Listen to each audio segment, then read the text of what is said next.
ऋग्वेद का सुबोध भाष्य प्रथम मंडल 105वां सूक्त। अंतरिक्ष में चंद्रमा दौड़ता है, द्युलोक में सूर्य दौड़ता है। स्वर्ण के समान चमकने वाली बिजलियां तुम्हारे स्थान को नहीं जानती। हे द्युलोक और भूलोक, मेरी प्रार्थना का भाव जानो। इच्छा करने वाले निसंदेह अपने प्राप्तव्य को प्राप्त करते हैं। पत्नी पति के साथ मिलती है, तब ये दोनों पति पत्नी मिलकर बलवान वीर को प्रेरित करते हैं, और वह पत्नी रस रूपी वीर को प्राप्त करके पुत्र प्रसव करती है। हे द्युलोक और भूलोक, मेरी इस प्रार्थना को आशय को जानो। हे देवों, हमारा तेज द्युलोक के ऊपर से कभी ना गिरे। आनंद देने वाले सोम से रहित स्थान में हम कभी भी ना रहें। हे द्युलोक और भूलोक, मेरी इस प्रार्थना के आशय को जानो। मैं समीप के यज्ञ से प्रश्न पूछता हूँ, उसका ये उत्तर ये दूत अग्नि देगा ही। तुम्हारा पद प्राचीन काल से चला आया, सरल भाव कहाँ गया? किस नवीन ने उसे धारण किया है? हे पृथ्वी और द्युलोक, मेरी इस जिज्ञासा को समझो। हे देवो, जो ये देव तीन स्थानों में हैं, वे द्युलोक के प्रकाश में रहते हैं। आपकी सरलता कहाँ है? आपका असत कहाँ है? आपकी दी हुई पुरातन आहुति कहाँ है? हे द्युलोक एवं भूलोक, मेरी इस जिज्ञासा को समझो। आपका सत्य का धारण करना कहाँ है? वरुण की अमर दृष्टि कहाँ है? बड़े श्रेष्ठ आर्यमा का मार्ग कौन सा है, जिससे हम दुष्टों का अतिक्रमण कर सके? हे ध्यावा पृथ्वी, इस हमारी जिज्ञासा को समझो। पुरातन समय में सोमयाग से जिस मैंने कई सूक्त पढ़े थे, वही मैं हूँ। उसी मुझको मानसिक व्यथाएं उसी प्रकार खा रही हैं, जैसे त्रिषित मृग को भेड़िया खाता है। हे ध्यावा पृथ्वी, मेरी इन व्यथाओं को समझो और दूर करो। पसलियां मुझे चारों ओर से पत्नियों के समान संतप्त करती हैं। हे शतक्रतु, जिस तरह चूहे कांजे लगे तंतुओं को खाते हैं, वैसे ही तेरी उपासना करने वाले मुझे ये व्यथाएं खा रहे हैं। हे ध्यावा पृथ्वी, मेरी इन व्यथाओं को समझो और दूर करो। ये जो 7 किरणें हैं, वहां तक मेरा घर फैला हुआ है। अतएव त्रित को इसका ज्ञान है, इसलिए वह प्रेममय बंधु माप के लिए प्रार्थना करता है। हे ध्यावा पृथ्वी, मेरी इस प्रार्थना पर ध्यान दो।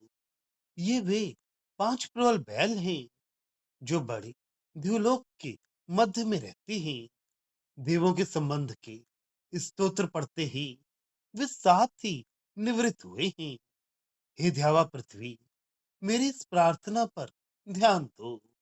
ये सुंदर पक्षी द्युलोक के मध्य भाग में रहते हैं। वे विस्तृत जल में तैरने वाले भेड़िए को मार्ग से हटा देते हैं।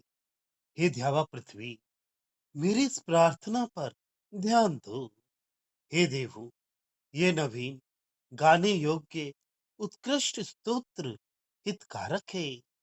नदियां जल को ला रही हैं, और सूर्य ने यज्ञ फैलाया है। हे ध्यावा पृथ्वी, मेरी इस प्रार्थना पर ध्यान दो। हे अग्नि, तेरा वह प्रशंसनीय बंधु भाव देवों के साथ है। वह तू विशेष ज्ञानी हमारे यज्ञ में मनुष्य के समान बैठकर देवों का यज्ञ में ला। हे ध्यावा पृथ्वी, मेरी इस प्रार्थना पर ध्यान दो। मनुष्य के समान यज्ञ में बैठने वाला ज्ञानी होता, और देवों में अधिक बुद्धिमान यह अग्निदेव देवों के प्रति हवे पदार्थों को पहुंचाता है। हे ध्यावा पृथ्वी, मेरी इस प्रार्थना पर ध्यान दो। वरुण स्तोत्र करता है। उस मार्गदर्शक प्रभु की हम प्रशंसा करते हैं। हृदय से बुद्धि को बड़ी खोल देता है। इससे नवीन सत्य प्रकट होता है। हे ध्यावा पृथ्वी, मेरी इस प्रार्थना पर ध्यान दो। यह जो आदित्य रूपी मार्ग ध्युलोक में स्तुति के योग्य किया गया है, हे देवों, उसका अतिक्रमण नहीं करना चाहिए। हे मानवो, वह मार्ग तुम देख भी नहीं सकते। हे ध्यावा पृथ्वी, मेरी इस प्रार्थना पर ध्यान दो। कुएं में पड़े हुए त्रित ने अपनी सुरक्षा के लिए देवों की प्रार्थना की। बृहस्पति ने वह सुनी और कष्टों से छूटने के लिए विस्तृत मार्ग बना दिया। हे ध्यावा पृथ्वी, मेरी इस प्रार्थना पर ध्यान दो। लाल रंग के भेड़ियों ने एक बार मुझे मार्ग से जाते हुए देखा। पीठ में दर्द होने वाले बड़े के समान उठकर वह मुझे चलाने लगा। हे भूलोक और ध्युलोकों, ये मेरी प्रार्थना जान लो। इस स्तोत्र से इंद्र के सामर्थ्य से युक्त होकर हम सब वीर बनकर युद्ध में शत्रु को परास्त करें। इस मेरी इच्छा का मित्र वरुण, अदिति, सिंधु, पृथ्वी और द्यौ सब देव अनुमोदन करें। भावार्थ, अंतरिक्ष में चंद्रमा और द्युलोक में सूर्य विचरण करते हैं, पर बीच में चमकने वाली बिजलियों का स्थान कोई नहीं जानता। यद्यपि और सूर्य और चंद्र दोनों गतिमान हैं, तथापि इनका स्थान ज्ञानी जानते हैं। पर विद्युत कहाँ से चमकेगी, यह कोई नहीं जानता। वह सदा गुप्त रहती और एकदम अचानक चमक उठती है। इस विश्व में सर्वत्र अग्नि व्याप्त है, पर वह सूर्य, चंद्रमा अग्नि के रूपों में प्रकट है और विद्युत के रूप में गुप्त है। मैं इसी तेज की उपासना करता हूँ। आकाश और पृथ्वी रूप प्रभु मेरी इस प्रार्थना के आशय को जाने। इच्छा ही मानव में एक मुख्य प्रेरक शक्ति है। यदि मानव में किसी चीज को पाने की बलवती हो, तो वह उसे प्राप्त कर ही लेता है। इच्छा शक्ति से ही उन्नति होने की संभावना है। प्रबल इच्छा होने से तदनुकूल प्रयत्न होंगे और पुरुषार्थ तथा प्रयत्न योग्य रीत से होने से सिद्धि भी प्राप्त होगी।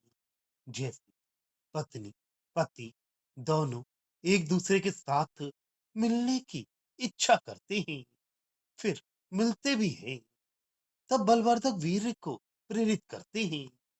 तब पत्नी पुत्र को उत्पन्न करती है। ये गृहस्थाश्रम का कार्य पति पत्नी की प्रबल इच्छा शक्ति के कारण ही होता है।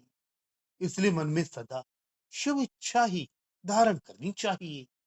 हमारा तेज स्वर्ग से नीचे ना गिरे, अर्थात हमारा तेज सदा ऊंचा रहे। उच्च मार्ग से जाकर उच्च स्थान पर ही विराजे। हम उन्नत हों, कदापि अवनत ना हो, तथा सुख उत्पन्न करने के साधन जहां ना हो, वहां हम कदापि ना रहें। अपने पास सब तरह के सुख के साधन जमा करके हम आनंद प्रसन्न रहें। जो कुछ पूछना हो, समीपस्थ ज्ञानी पुरुष से ही पूछना चाहिए, क्योंकि शंका समाधान ज्ञानी ही उत्तम शक्ति से कर सकता है। वही प्रश्नों का उत्तर उत्तम रीत से दे सकता है। प्राचीन वृद्ध किस तरह का आचरण करते थे और आजकल के तरुण किस तरह का आचरण कर रहे हैं, यह विचारणीय है। प्राचीन वृद्धों के आचरण में कितनी सरलता थी और आज के युवकों में कितनी सरलता है, यह भी दृष्टव्य है। प्राचीन लोगों की सरलता, सच्चाई, सादगी हमारे व्यवहार में भी आनी चाहिए। ये सद्गुण ही सबके मार्गदर्शक हों। तुम्हारा सत्य मार्ग और सत्य मार्ग कौन सा है? ये विचारणीय है। जो लोग तीनों स्थानों में रहते हैं, वे द्युलोक के पवित्र प्रकाश में रह सकते हैं। यदि वे सतमार्ग से चलेंगे, तो अवश्य ही वे पवित्र प्रकाश में भी परमोच्च स्थान में रहेंगे। प्रत्येक मनुष्य को ऐसा ही व्यवहार करना चाहिए कि उसकी योग्यता उच्च हो। मनुष्य ने भूतकाल में जो भी कुछ किया हो, उस पर विचार अवश्य करना चाहिए। अर्थात भूतकाल में जो भी किया, उससे जनता का हित हुआ या अहित, इसका विचार मनुष्य अवश्य करे। इस प्रकार पूर्व के आचरण के परिणाम पर विचार करके ही आगे के आचरण करने चाहिए। दुष्बुद्धि वालों का अतिक्रमण करके हम सुबुद्धि वालों की संगति में रहें। हम दुष्टों का दमन करते हुए आगे बढ़ें। दुष्ट मानव सब समाज को कष्ट देते हैं, अतः उनको दमन करना चाहिए। वे समाज में उपद्रव ना कर सके, ऐसी स्थिति में उन्हें रखना चाहिए। सत्य का समर्थ आधार, वरिष्ठ दृष्टा का निरीक्षण और उत्तम आर्य मन वाले के मार्ग से गमन, ये तीन साधन हैं जिनसे दुष्टों को दूर करके सज्जनों का मार्ग निरुपद्रवी हो। अपना पक्ष सत्य के आश्रय पर स्थित हो। कार्यकर्ताओं पर भद्र और श्रेष्ठ पुरुष का निरीक्षण हो। मनुष्य सदा आर्य मार्ग से चले। इन तीन साधनों से मनुष्य की उन्नति हो सकती है। मनुष्य भले ही कितना ही बड़ा विद्वान हो, तथापि प्यासे हिरन को जैसे भेड़िया कष्ट देता है, उसी प्रकार मानसिक व्यथाएं उसे कष्ट देती ही हैं। विद्वता प्राप्त करने पर भी उसका मन शांत नहीं होता। भोग तृष्णा उसे सताती है, क्रोध उसे अशांत करता है। स्तुति, प्रार्थना, उपासना और भजन करने वालों को भी मानसिक शांति नहीं मिलती। उसे भी मनोव्यथाएं उसी तरह खाती हैं, जिस तरह कांजी लगे हुए वस्त्र को चूहा खा जाता है। जिस तरह धागे पर कांजी लगाने से उसे चूहे काट डालते हैं, उसी प्रकार मनुष्य पर प्रबल भोग इच्छा का लेप लगने से उसे काम क्रोध आदि चूहे काटने लगते हैं। अथवा जैसे अनेक सौतें एक पति को कष्ट देती हैं, उसी प्रकार अनेकों मनोव्यथाएं मनुष्य को तंग करती हैं। जहां तक सूर्य की किरणें फैलती हैं, वहां तक मनुष्य का कुटुंब हो और सारा विश्व मनुष्य का कुटुंब हो। आप्त पुरुषों की यही इच्छा होती है कि सर्वत्र बंधु भाव की स्थापना हो। इसी भावना का वह सर्वत्र उपदेश भी करता है। सभी मनुष्य संपूर्ण बंधु भाव स्थापित करने का प्रयत्न करें। विश्व में सब जगह प्रेम का प्रसार करें। द्युलोक में 5 बैल हैं। शरीर में सिर धूलोक है। इसमें आंख, नाक, कान, मुख और रसना, ये 5 बहुत शक्तिशाली इंद्रियां हैं। इन्हीं को पंच वृषभ, पंच प्राण, पंच अग्नि आदि कहा जाता है। देवताओं की उपासना प्रारंभ होते ही ये पांचों एकदम विषयों से निवृत्त होते हैं। मन के साथ साथ ये इंद्रियां भी उपासना में तल्लीन हो जाती हैं। उत्तम पंख वाले पक्षी द्युलोक में स्थित है। वे पक्षी वेग से तैरने वाले प्रवाहों के मार्ग में आने वाले भेड़ियों को दूर कर देते हैं। यहाँ ये पक्षी सूर्य किरणें हैं और भेड़िया अंधकार है। ये सूर्य किरण अंधकार को दूर करके प्रकाश का मार्ग खोल देते हैं। अज्ञान रूप अंधकार को दूर करके प्रकाश के मार्ग को प्राप्त करना, दुख से मुक्त होने का साधन है। नवीन स्तोत्र बार बार पढ़कर मनन करने योग्य और हितकारक है। जिस तरह नदियों में जल बहता है और जैसे सूर्य प्रकाश फैलाता है, उसी प्रकार विद्या रूपी जल शांति और प्रकाश देकर सबका हित करता है। दैवी संपत्ति वाले विविधों के साथ जो बंधु भाव होता है, वही प्रशंसनीय होता है। अर्थात दुष्टों के साथ अपना संबंध रखना उचित नहीं है। मनुष्य को चाहिए कि वह अत्यंत ज्ञानी बनकर देवों का, विद्वानों का अपने घर में सम्मान करे। अत्यंत ज्ञानी बुद्धिमान अग्नि जैसा तेजस्वी पुरुष दिव्य विविधों का अन्नपान आदि द्वारा सत्कार करता है। वरिष्ठ ज्ञानी ही उत्तम काव्य बनाता है। बिना ज्ञान के मार्गदर्शन असंभव है। अतः जो मार्गदर्शन कर सकता है, उसी को प्राप्त करना चाहिए। उसके मार्गदर्शन से उन्नति को प्राप्त करना चाहिए। वह ज्ञानी अपने हृदय से सद्बुद्धि को प्रकट करके जनता का मार्गदर्शन करता है। नई रीत से सत्य का मार्ग बताता है। इसलिए सज्जनों की संगति में ही रहना चाहिए। यह जो सूर्य का प्रकाश मार्ग द्विलोक में प्रशंसित हुआ है, उसका उल्लंघन करना योग्य नहीं है। इस सूर्य के प्रकाश मार्ग को सिर्फ ज्ञानी ही देख सकते हैं।